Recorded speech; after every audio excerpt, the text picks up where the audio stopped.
Hello friends, Satyanarayan Tagore group में आप सभी का स्वागत है। तो आज का हमारा जो पेपर फर्स्ट पार्ट ए चल रहा है, पेपर फर्स्ट पार्ट ए के टेस्ट जो हो रहे हैं उसका यूनिट थ्री से टेस्ट चल रहे हैं। टेस्ट नंबर 41 है आज का। चलिए जल्दी से हम आज के क्वेश्चन देख लेते हैं। आज के क्वेश्चन क्या क्या थे।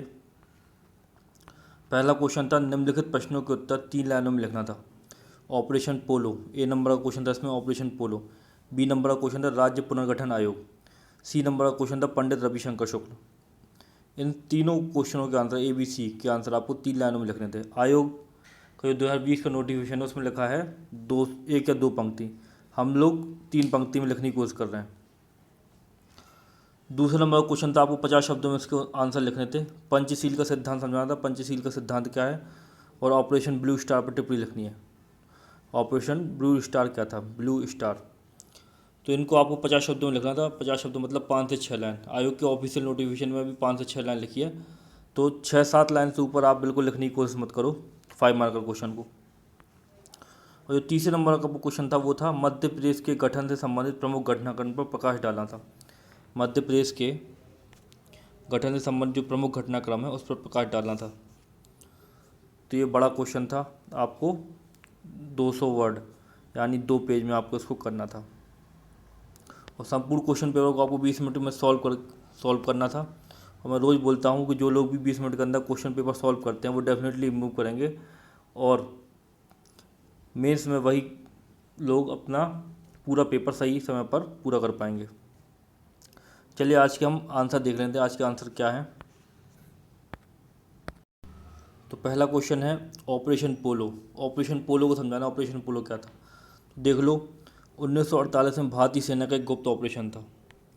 ऑपरेशन पोलो जो था वो 1948 में भारतीय सेना का एक गुप्त ऑपरेशन था, जिसमें हैदराबाद के आखिरी निजाम को सत्ता से अपदस्थ कर दिया गया तथा हैदराबाद को भारत का हिस्सा बना लिया गया। जब भारत आज़ाद हुआ था तो आपको पता होगा हैदराबाद में काफ़ी अराजकता का माहौल था। हैदराबाद का जो निज़ाम था वो हैदराबाद जो उस समय का राज्य था उसको भारत में विलय नहीं करना चाहता था। तो फिर हमारी सेना ने, भारतीय सेना ने ऑपरेशन पोलो चलाया, जिसके तहत हैदराबाद के निज़ाम को अपदस्थ कर हैदराबाद को भारत संघ में मिला लिया गया। तो ये था ऑपरेशन पोलो। सिंपल वर्ड में आपको लिखना था। बी नंबर का क्वेश्चन देख लो। बी नंबर का क्वेश्चन है राज्य पुनर्गठन आयोग। राज्य पुनर्गठन आयोग को आपको 3 मार्कर में लिखना था। देखो मैं किस प्रकार लिखता हूँ। यह एक 3 सदस्यीय आयोग था।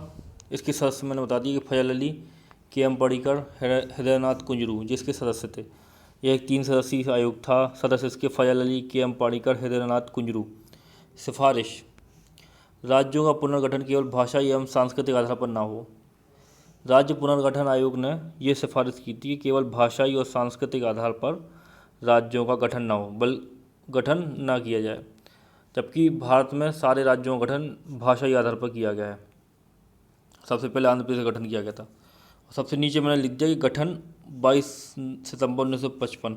आपको ये जो गठन है कभी भी नीचे नहीं लिखना है। मैंने केवल आपको फैक्ट देने के लिए लिख दिया था, आपको हमेशा ऊपर लिखना है। यहाँ पे आपने लिखा यह एक 3 सदस्यीय आयोग था, जैसे मैंने यहाँ पर लिखा यह एक 3 सदस्यीय आयोग था। इसकी जगह पे आप डायरेक्ट आप चालू कर सकते हो आंसर को। गठन 22 सितंबर 1955। सदस्य फजल अली, KM पार्डीकर, हृदयनाथ कुंजरू। सिफारिश, राज्यों का पुनर्गठन केवल भाषाई व एवं सांस्कृतिक आधार पर ना हो। तो इस प्रकार से आप कर सकते थे इसको। उत्तर भी है ये आपका। फिर पंडित रविशंकर शुक्ल के बारे में लिखना था। पंडित रविशंकर शुक्ल कौन थे। तो मध्य प्रदेश के एक प्रमुख स्वतंत्रता संग्राम सेनानी व नेता थे।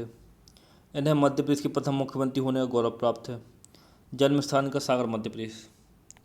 अब देखिए, ये मैंने पहली लाइन लिख दी, मध्य प्रदेश के एक प्रमुख स्वतंत्रता संग्राम सेनानी व नेता या राजनेता। ठीक, ये जन्म स्थान जो मैंने 30 नंबर पर लिखा है इसको आपको दूसरे नंबर पर लिखना था। जन्म स्थान आप बता सकते हैं सागर इनका, सागर मध्य प्रदेश में इनका जन्म हुआ था। तो उसके बाद में तीसरी लाइन आपको ये लिखना है कि इन्हें मध्य प्रदेश के प्रथम मुख्यमंत्री होने का गौरव प्राप्त है। तो ये होगा पंडित रविशंकर शुक्ल। आप और भी फैक्ट लिख सकते थे पंडित रविशंकर शुक्ल के बारे में। मैंने इतनी, मुझे उचित लगे मैंने इतने लिखे हैं, आप चाहो तो और लिख दो। आपको मैं बता दूं कि जो ये वाला टेस्ट जो आपको आज दिया गया था, इसका जो टॉपिक था वो था गणतंत्र के रूप में भारत का उदय, राज्यों का पुनर्गठन, मध्य प्रदेश का गठन और स्वतंत्रता प्राप्ति के पश्चात की प्रमुख घटनाएं। ठीक है, तो अभी तक ये टॉपिक पिछली बार 2019 के मेंस के सिलेबस में भी था और इस वाले 2020 के सिलेबस में भी इसको यूनिट 3 में रखा गया है। ठीक है ना। मैं फिर से टॉपिक को आपको बता देता हूँ पढ़ के। गणतंत्र के रूप में भारत का उदय, राज्यों का पुनर्गठन, मध्य प्रदेश का गठन, स्वतंत्रता की प्राप्ति के पश्चात मध्य प्रदेश की प्रमुख घटनाएं या स्वतंत्रता प्राप्ति के पश्चात की प्रमुख घटनाएं। तो देखो, गणतंत्र के रूप में भारत का उदय, तो इस टॉपिक से 2019 में JBP समिति को पूछा गया था, JBP समिति। ठीक है ना। और अभी तक बहुत कम पूछा गया है, लेकिन अब 2020 में आने की संभावना है। जिस प्रकार आपने प्री को देखा, प्री का पेपर देखा होगा आपने 2020 का, तो 2020 का प्री का पेपर देखो तो 2020 के मेंस के हिसाब से भी अब ऐसे टॉपिकों को आपको कवर करना पड़ेगा जो कम आए हैं या कम पूछे गए हैं, ये बिल्कुल आने की संभावना है। तो देखो, गणतंत्र के रूप में भारत का उदय, इसमें आपको गणतंत्र के रूप में भारत का उदय और सारे जो उस समय के घटनाक्रम थे वो आपको देख लेना है। उन्हीं में से एक घटनाक्रम मैंने आज आपसे पूछा,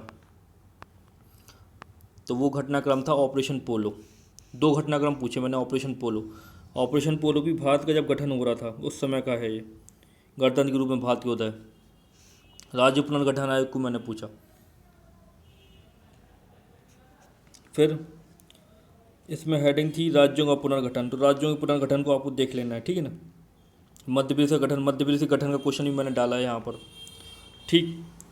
और स्वतंत्रता प्राप्ति के पश्चात की प्रमुख घटनाएं। अब स्वतंत्रता प्राप्ति के पश्चात की प्रमुख घटनाएं बहुत सारी हैं।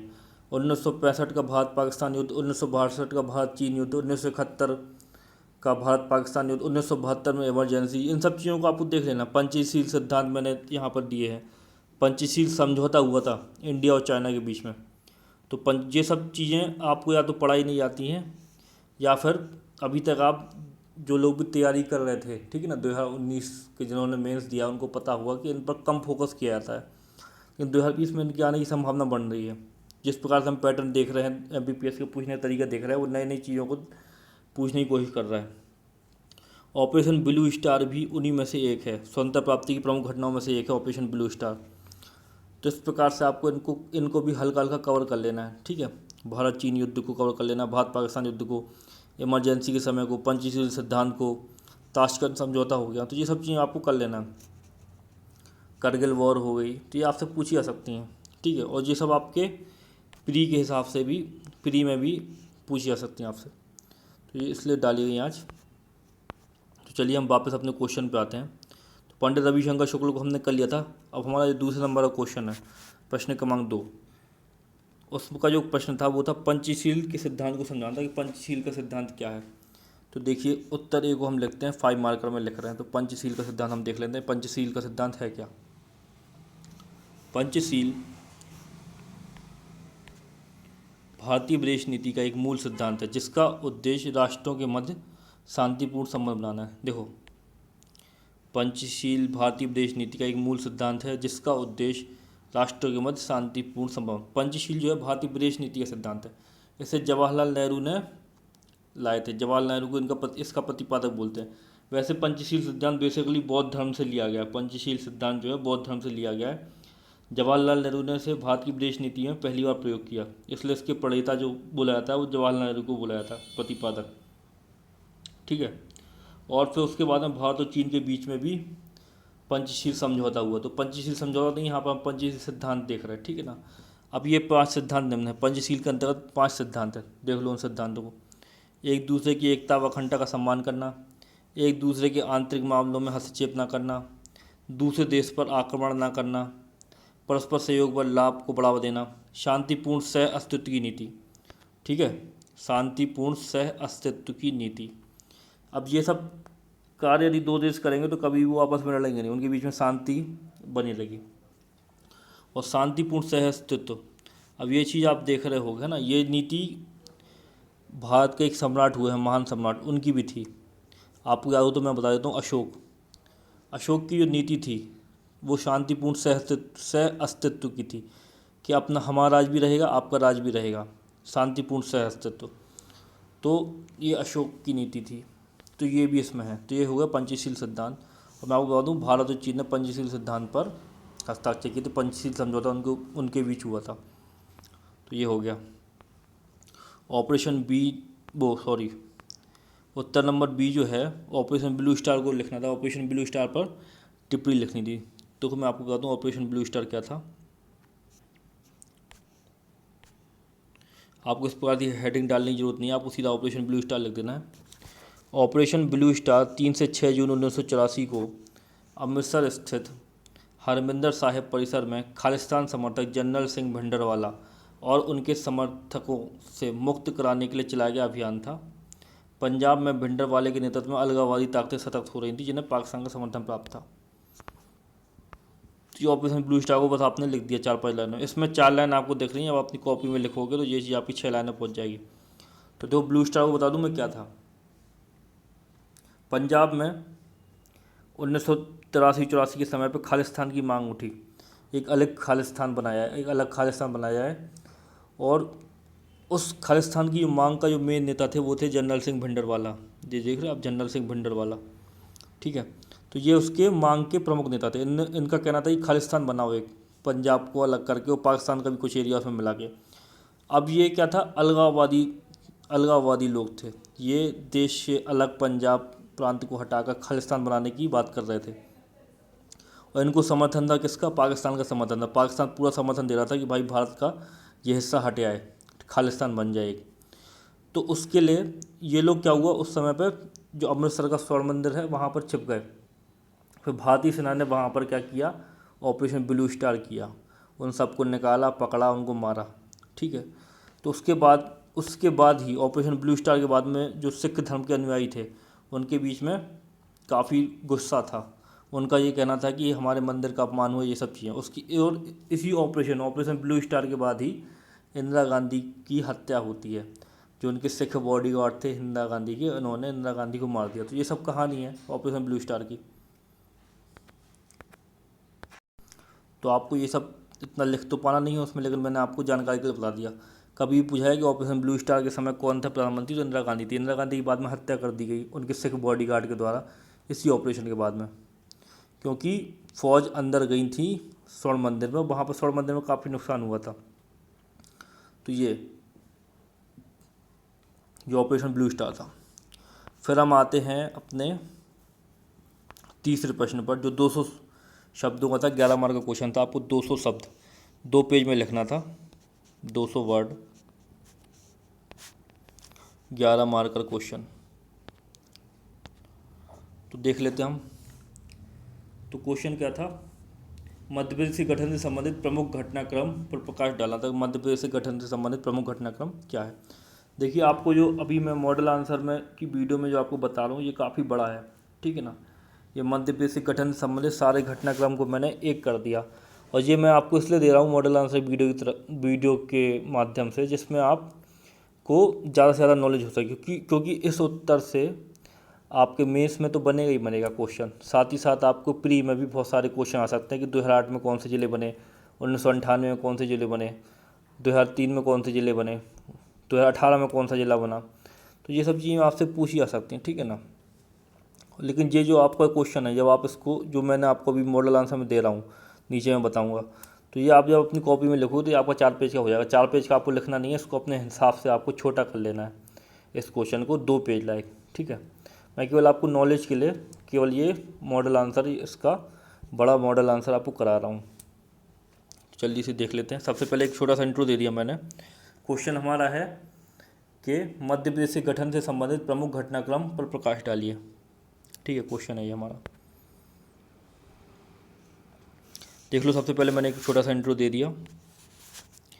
हैदरा प्रदेश कहे जाने वाले मध्य प्रदेश को नदियों का मायका, मध्य भूमि, सोया प्रदेश आदि नामों से जाना जाता है, जिसका गठन निम्न चरणों में हुआ, ठीक है। गठन पर प्रकाश डालना है, ठीक है। तो मैंने छोटा सा इंट्रो दे दिया कि भाई मध्य प्रदेश को क्या बोलते, उसके 2-3 नाम बता दिए मैंने, और फिर बता दिया कि जिसका गठन निम्न चरणों में हुआ। अब प्रदेश के गठन की गाथा यहाँ पर मैंने लिखा हुआ है, ये हेडिंग बनाई हुई है। तो देखो, रियासत के रूप में मध्य प्रदेश 1947 से 1956 के मध्य प्रदेश, ठीक है। 1956 में मध्य प्रदेश की स्थिति, सन 2000 में मध्य प्रदेश की स्थिति, और वर्तमान मध्य प्रदेश रियासत के रूप में, रियासत जब थी मध्य प्रदेश में, ठीक है ना। फिर 1947 से 1956 के बीच में, 1956 में मध्य प्रदेश की स्थिति, जब 1956 में गठन हो गया मध्य प्रदेश का, सन 2000 में स्थिति जब छत्तीसगढ़ अलग हो गया मध्य प्रदेश से और वर्तमान मध्य प्रदेश।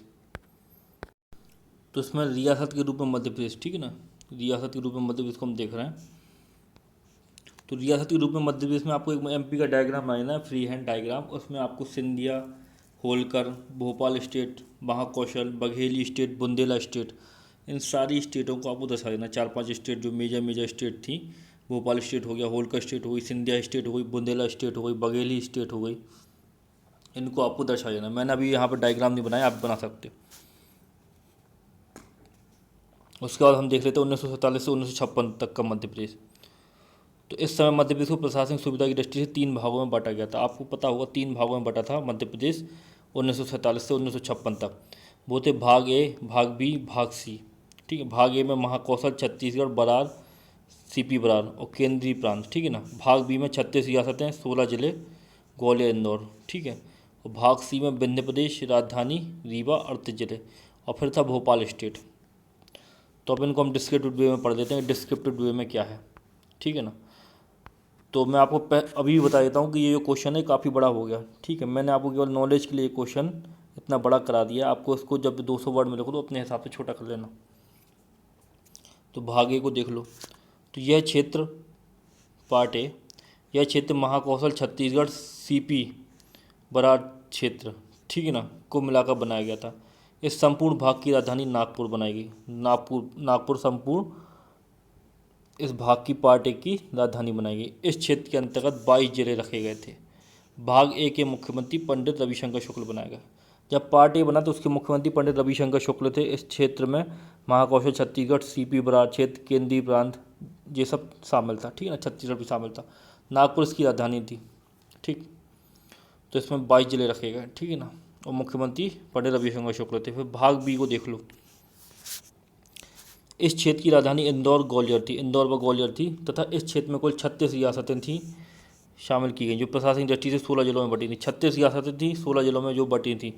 इस क्षेत्र के सीएम लीलाधर जोशी थे, पार्ट बी के। फिर पार्ट सी देख लो।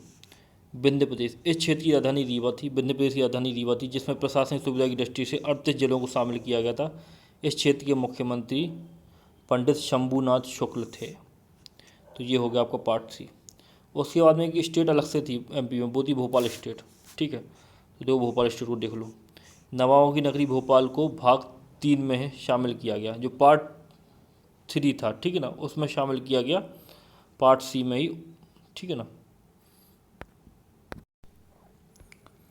पार्ट 3 यहाँ पर लग गया, पार्ट सी है यहाँ पर, ठीक है ना, 3 की जगह सी है। तो पार्ट सी में ही भोपाल स्टेट को शामिल किया गया, जो कि 1949 तक स्वतंत्र क्षेत्र के रूप में रहा। इसके शासक हमीदुल्ला थे। महाकौशल, ठीक थे, महाकौशल हिस्सों में शामिल था। तो ये लाइन है महाकौशल हिस्सों में शामिल था, ये गलत लग गई यहाँ पर, इसको आप हटा लेना। नवाबों की नगरी भोपाल को भाग सी में रखा गया, सी में शामिल किया गया, जो कि 1949 तक स्वतंत्र क्षेत्र के रूप में रहा। इसके शासक हमीद उल्ला थे, ठीक है ना।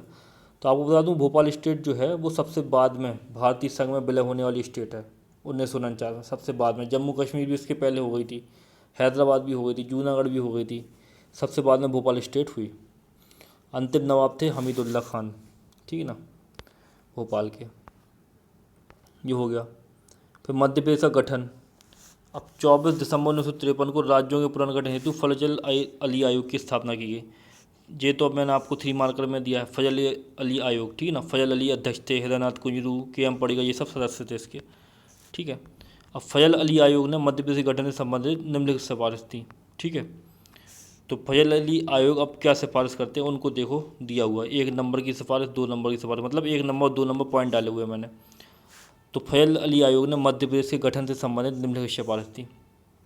उन्होंने बोला कि पार्ट बी जो है वो संपूर्ण रूप से प्रदेश में शामिल किया जाए। साथ ही मंदसौर जिले की भानपुर तहसील के सुनील टप्पा गांव को राजस्थान में शामिल किया जाए, तथा कोटा रियासत के सिरौंज क्षेत्र को विदिशा जिले में शामिल किया जाए, तथा संपूर्ण पार्ट सी को मध्य प्रदेश में शामिल किया जाए, ठीक है ना। ये इनकी सिफारिश थी। दूसरी सिफारिश ये क्या देते हैं, ये बताते हैं कि पार्ट ए में शामिल बरार क्षेत्र को तत्कालीन बम्बई राज्य में दे दिया जाए। जो बरार क्षेत्र था उसको बम्बई राज्य में दे दिया जाए। इस क्षेत्र के कुल 8 जिले मराठी भाषा क्षेत्र में शामिल किए गए। ठीक है, 8 जिले कौन कौन से थे? नागपुर, अमरावती, अकोला, वर्धा, चांदा, भंडारा, यवतमाल, बुल्ढाना। ये सब जो जिले थे इस क्षेत्र के, सीपी बरार क्षेत्र के, ठीक है ना। ये बम्बई राज्य को दे दिए गए 8 जिले, क्योंकि ये मराठी भाषी जिले थे। इस प्रकार गठन के समय मध्य प्रदेश में 43 जिले और 8 संभाग बनाए गए थे तथा प्रदेश की राजधानी भोपाल बना गई। कहीं कहीं 8 संभाग हैं गठन के समय, कहीं कहीं किसी किसी किताब में आपको 9 संभाग मिलेंगे, तो अपने अनुसार आप समझ लीजिएगा, ठीक है ना। 43 जिले, 8 या 9 संभाग थे गठन के समय। ये गठन हो गया एमपी का, ठीक। फिर 1 नवंबर 1956 को गठन हो गया एमपी का। फिर 1972 में गठित जिले थे भोपाल और राजनांदगांव। भोपाल और राजनांदगांव नाम के 2 जिले क्या कहते गठित किए गए। फिर जिलों की संख्या 45 हो गई और 9 संभाग हो गए। 1980 में चंबल, बस्तर, होशंगाबाद, 1960 में चंबल व बस्तर संभाग का गठन किया गया। बाद में होशंगाबाद को भी संभाग बनाया गया। इस प्रकार 45 जिले हो गए, 11 या 12 संभाग हुए, 12 संभाग हो गए। इस प्रकार से समझ रहे आप, ये हो गया। फिर सन 1998 में मध्य प्रदेश में जिलों के गठन करने हेतु जिला पुनर्गठन आयोग की स्थापना की गई, जिसके प्रमुख BR दुबे थे, जो कि बाद में सिंहदेव समिति के रूप में गठित हुआ। तो ये जो है ये आपको 3 मार्क में पूछा सकता है, BR दुबे समिति या सिंहदेव समिति काय के लिए गठित की गई थी एमपी में, ठीक है ना। इनकी अनुशंसा पर 16 जिलों का गठन किया गया। इनकी अनुशंसा पर 16 जिलों का गठन किया गया सिंहदेव समिति की अनुशंसा पर, जिससे जिलों की संख्या कितनी हो गई? 61 हो गई। अब जो अविभाजित मध्य प्रदेश, अभी मध्य प्रदेश का विभाजन नहीं हुआ, मध्य प्रदेश का गठन हो गया 1956 में, अभी विभाजन नहीं हुआ। सिंहदेव समिति बोली कि 16 और जिले बनाओ, 16 जिले बन गए तो 61 जिले हो गए। मध्य प्रदेश और छत्तीसगढ़ पूरा अभी एक है, अभी ये डिवाइड नहीं हुआ, तो 61 जिले हो गए। अब 16 जिले जो 1998 में बने थे, में से मध्य प्रदेश में निम्न जिले हैं। 1958 में बने जिले जो वर्तमान मध्य प्रदेश में हैं, ठीक है। तो अब ये यहाँ पर जो लिखा हुआ है, इसका मतलब ये है कि 1998 में जो 16 जिले बने थे उनमें से वर्तमान मध्य प्रदेश में निम्नलिखित जिले हैं, क्योंकि 2000 में छत्तीसगढ़ अलग हो गया। तो देख लो कौन कौन से जिले हैं अभी वर्तमान में मध्य प्रदेश में जो 1998 में बने थे। नीमच जो मंदसौर से बना था, उमरिया जो शहडोल से बना था, हरदा जो होशंगाबाद से बना था, बड़वानी जो खंडवा से बना था, डिंडोरी जो मंडला से बना था, श्योपुर जो मुरैना से निकला था, कटनी जो जबलपुर से निकाला था, जबलपुर से बना था जी। इस प्रकार से फिर मध्य प्रदेश का पुनर्गठन होता है। फिर मध्य प्रदेश का पुनर्गठन तथा छत्तीसगढ़ का गठन, ठीक है। तो 1 नवंबर 2000 को मध्य प्रदेश के पूर्वी भाग को विभाजित कर देश का 26वां राज्य गठित किया गया, जिसका नाम छत्तीसगढ़ था। इसकी राजधानी रायपुर बनाई गई। तत्कालीन नवगठित छत्तीसगढ़ राज्य में 16 जिले तथा 3 संभाग स्थानांतरित कर दिए गए। परिणाम स्वरूप मध्य प्रदेश में शेष जिलों की संख्या 45 रह गई। 61 जिले थे छत्तीसगढ़ बनने के पहले। जब छत्तीसगढ़ बन गया 1 नवंबर 2000 को, तो 16 जिले छत्तीसगढ़ में चलेगा और 3 संभाग चलेगा। अब मध्य प्रदेश में कितने जिले बचे? 45 जिले बचे, और संभाग की संख्या 9 रह गई, क्योंकि 12 संभाग थे, ठीक है। तो 9 रह गई। प्रदेश के विभाजन के समय मध्य प्रदेश के मुख्यमंत्री दिग्विजय सिंह थे। ये भी अपने आप में फैक्ट है। प्रदेश के विभाजन के समय जब छत्तीसगढ़ अलग हुआ तो मुख्यमंत्री कौन थे? दिग्विजय सिंह थे। आपसे पूछा जा सकता, आपने देखे हैं इस बार 2020 में किस प्रकार के प्री में क्वेश्चन आए हैं, तो ये फैक्ट आपके लिए ज़रूरी हो जाते हैं। फिर उसके बाद में देख लो, छत्तीसगढ़ अलग होने के बाद जिले 45 जिले और 9 संभाग। फिर 2003 में गठित जिले बताता हूँ मैं, 2003 में कौन कौन से जिले गठित हुए। तो मध्य प्रदेश में भाजपा की पूर्व मुख्यमंत्री सरकार आई। पहली महिला मुख्यमंत्री उमा भारती थी। ये अपने आप में फैक्ट है कि याद रखो। 16 अगस्त 2003 में मध्य प्रदेश में 3 नवीन जिले बनाए गए, जिससे जिलों की संख्या कितनी हो गई? 48 हो गई। नवीन जिले देखो कौन कौन से जो 2003 में बने। अनूपपुर बना शहडोल से, बुरहानपुर बना खंडवा से, अशोकनगर बना गुना से। फिर 2008 में बने जिले, 2008 में भी 2 जिले बनाए गए, जिससे जिलों की संख्या कितनी हुई? 50 हो गई, ठीक।